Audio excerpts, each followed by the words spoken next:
আমরা যদি একটু সেভ করি, ডিজেল পেট্রোলে কিন্তু এই সমস্যাটা হয়নি, কারণ পেট্রোল তো ভারত কিনছে। আর সিএনজি গ্যাস সব অটোওয়ালার অটো ভাড়ার কিন্তু এখন পরিস্থিতি হয়নি, কারণ তারা কিন্তু ডিজেল আর পেট্রোলে চলে। অয়েলের প্রবলেমটা কিন্তু এখনো হয়নি, এবং এখনো যা মজুদ আছে তাতে আশা করি বেশ কিছুদিন চলে যাবে, তার মধ্যে এসেও যাবে। কিন্তু প্রবলেম যেটা হচ্ছে সেটা হচ্ছে সিএনজি গ্যাস। সেখানে সিএনজি গ্যাস যারা সাপ্লাই করে তাদের আমরা ডেকেছিলাম, ডেকে বলেছি আপনারা সিএনজি গ্যাসটাকে সাপ্লাই করুন, যাতে এই যে অটোওয়ালারা ভাড়া বাড়িয়ে দিয়েছে 5 টাকা করে, ন্যাচারালি ওরাই না কি করে পাচ্ছে না, ওরা যাতে পেতে পারে তার ব্যবস্থা করে দিন, সেটা ওদের কাছে বলা হয়েছে।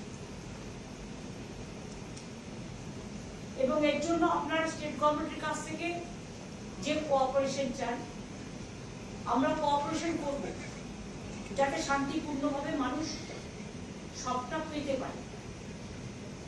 ক্রাইসিসে কোভিডে যেমন আমরা কাজ করেছিলাম এমার্জেন্সি সিচুয়েশন মনে করে, এখানেও জোর জবরদস্তি না করে আমরা তাদের সাথে একটা কোঅর্ডিনেশন করে, ওরাও একটা এসওপি করবে, আমরাও করব, আমরা একটা ড্যাশবোর্ড তৈরি করব, ওরাও রেগুলারলি ওদের যে স্টক টেকিং আছে সেটা আমাদের জানাবে, আমরাও আমাদেরটা জানাবো মানুষের কি প্রবলেম।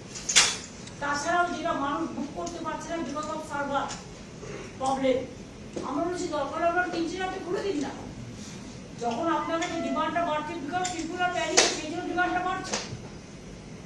আপনি যখন সাপ্লাই চেইনটা বন্ধ করবেন না তখন কিন্তু প্যানিকের ভাবটা অনেকটা কাটবে।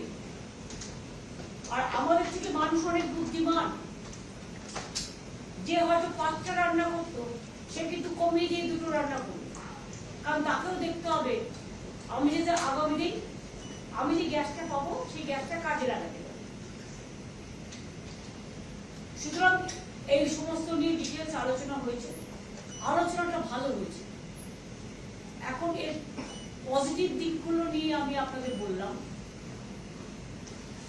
বাদ বাকি কালকে আমি ডিএমএসপিদের এবং সমস্ত ডিপার্টমেন্টগুলোকে নিয়ে 4:30 সময় 4:30 ভার্চুয়াল করব।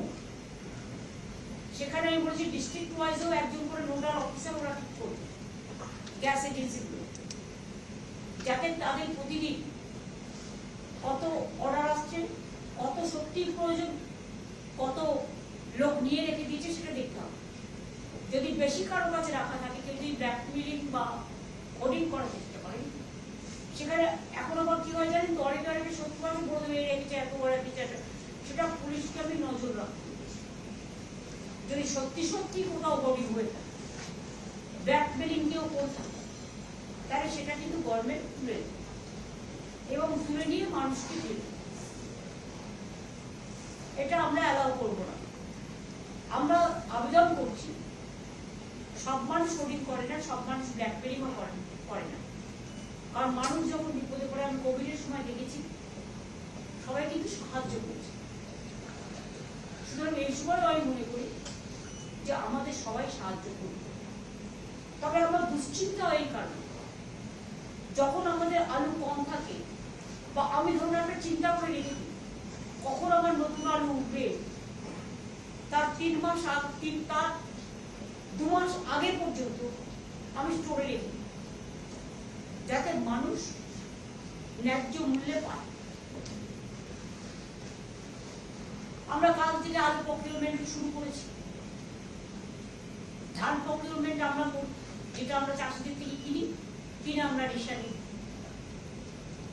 প্রায় 54 মেট্রিক টন আমরা ধান প্রকিউরমেন্ট, তারপরে সেটাকে চাল করি আমরা কিন্তু রেশানি দিই। কাজেই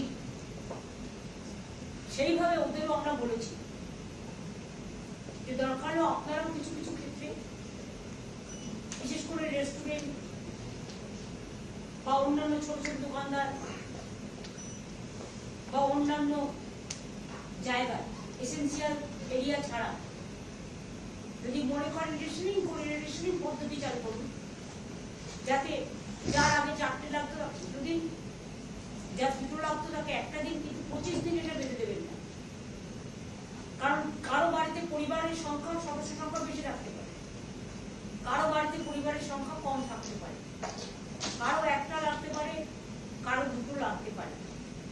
আপনাদের এটা দেখে নিতে হবে যে আমি শুনছিলাম যে অনেকে ফোন করছে কিন্তু আপনারা কানেকশন কেটে দিচ্ছেন। তখন ওনারা বললেন যে আমাদের সার্ভারটা খারাপ হয়ে গেছে। তা আমরা বললাম সার্ভারটা তাহলে আপনারা রেস্টোর করুন ইমিডিয়েট। ওনারা আমাদের কাছে একটা রিকোয়েস্ট করলেন যে আপনারা প্লিজ একটা মেসেজ দিন মানুষকে যে প্যানিকই না হয়। আমরা আমাদের সাধ্যমতো চেষ্টা করি। আমিও বললাম সেই জন্যই আমাকে দেখতে হবে আমার ভাড়ারে কদিন আছে, সেইভাবে যাতে মিনিমাম মানুষের যেটা সাপোর্ট,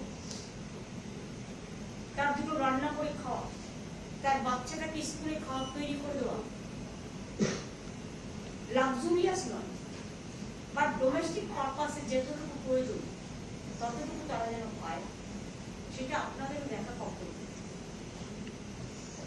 এইসব নিয়ে আলোচনা করেছি, আলোচনা পজিটিভ হয়েছে বলে আমি মনে করি।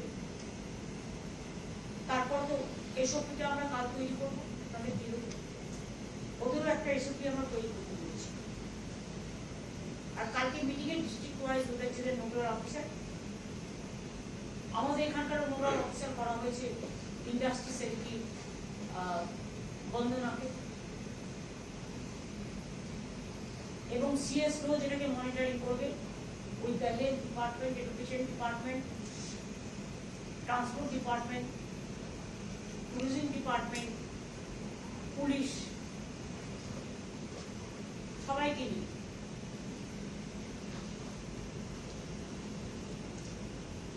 এডুকেশন ডিপার্টমেন্ট, হ্যাঁ যারা যারা ডাইরেক্টলি ডোমেস্টিক হাউস হোল্ডার্স সবার সাথেই পড়ে। এই আলোচনাটা আমরাই প্রথম মনে হয় আমাদের স্টেট, এই মিটিংটা আজকে আমরা খুব ইমার্জেন্সি ভাবে করলাম।